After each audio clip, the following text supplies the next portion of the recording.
জামাত আমাকে নিয়ে গালাগালি করে মানে আমি মনে করি যে আমি রাইট ট্র্যাকে আছি। যারা বাংলাদেশের বিরোধিতা করেছে তারা বাংলাদেশে থেকে বাংলাদেশের বিরুদ্ধে এখনো ষড়যন্ত্র করে। মুক্তিযুদ্ধের সময় কিন্তু এই জামাত শিবিরের এরকম একটা মব সৃষ্টি করার কারণেই বাংলাদেশের মানুষ মানে দুর্ভাগ হয়ে গিয়েছিল।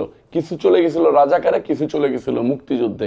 এই রাজাকাররা, যারা রাজাকার ছিল, যারা মা বোনের ইজ্জত লুটে নিয়েছে, যারা মানে একটা পরিবারে যদি 2-4 জন 5 জন ইয়াং ছেলে থাকতো তাদেরকে মেরে ফেলে দেওয়ার ষড়যন্ত্রে লিপ্ত হয়েছে। তখন অনেক সাধারণ মানুষ মা বোনের ইজ্জত বাঁচানোর জন্য চুপচাপ করে থাকছে, মুক্তিযুদ্ধে যায় নাই। আবার কোনো লোক বিপ্লবী হয়ে চলে গিয়েছে। আবার দেখেন যে কোনো মানুষ মৃত্যুবরণ করেছে, তারপরেও বিপ্লবী থেকে গেছে, আর না হলে রাজাকারদের সাথে তাল মিলিয়ে চলেছে। এরকম একটা পরিবেশ কিন্তু সবসময় বাংলাদেশে বিরাজমান, যেটা বাংলাদেশ সৃষ্টির সময় থেকে। যারা বাংলাদেশের বিরোধিতা করেছে তারা বাংলাদেশে থেকে বাংলাদেশের বিরুদ্ধে এখনও ষড়যন্ত্র করে।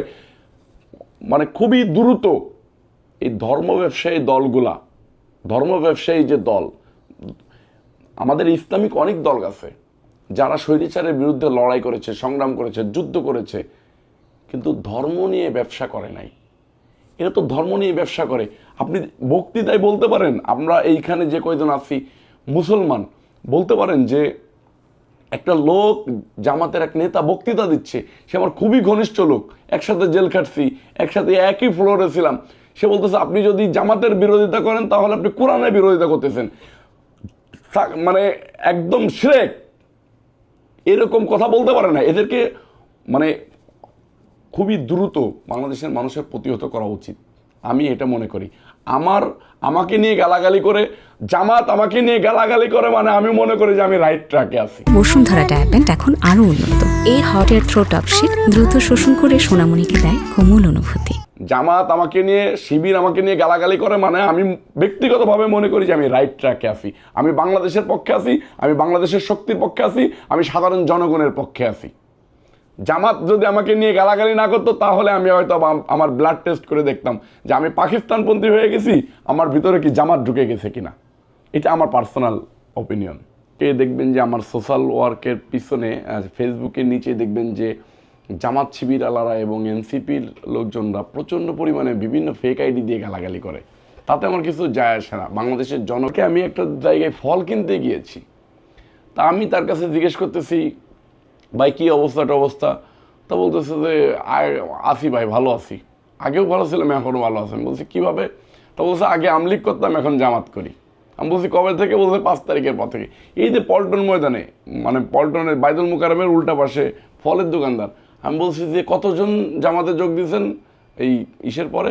বলছে আমরা এই এলাকায় যত লোক ছিলাম ফুটপাতে মানে আমলিগ করতাম সবাই আমরা এখন জামাতে মিশে গেছি, জামাত আল্লাহরা আমাদেরকে এক একটা করে সনদ দিয়ে দিয়েছে। আমি বলছি পুলিশ কিছু বলে না? তো বলছে না, এই সনদ দেখাইলে হয়ে যায়। দেখেন এনসিপি আলাদা আলাদা করে সনদ দিয়ে দিচ্ছে। কিছুদিন আগে দেখলাম যে আমলিগের সোশ্যাল মিডিয়াতে দেখলাম 100 না 150 আমলিগের লোক এনসিপিতে যোগদান করেছে। বিভিন্ন জায়গায় দেখা যায় যে আমলিগের লোকরা জামাতে যোগদান করতেছে। বিএনপি কিন্তু এইটা না।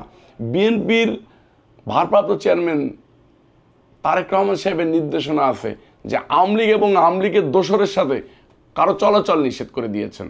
আওয়ামী লীগ এবং আওয়ামী লীগের দোসরদের সাথে আমাদের কোনো ছবি পর্যন্ত রাখা যাবে না, তাদের সাথে মিশা যাবে না, তাদের সাথে কথা বলা যাবে না।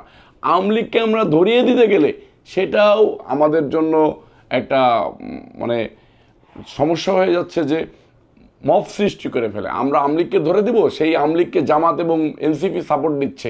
আমরা যদি তাদেরকে ধরে দিতে যাই, জামাত এবং এনসিপি একদম যৌথভাবে এসে মব সৃষ্টি করে বিএনপিকে বিতর্কিত করার চেষ্টা করতেছে।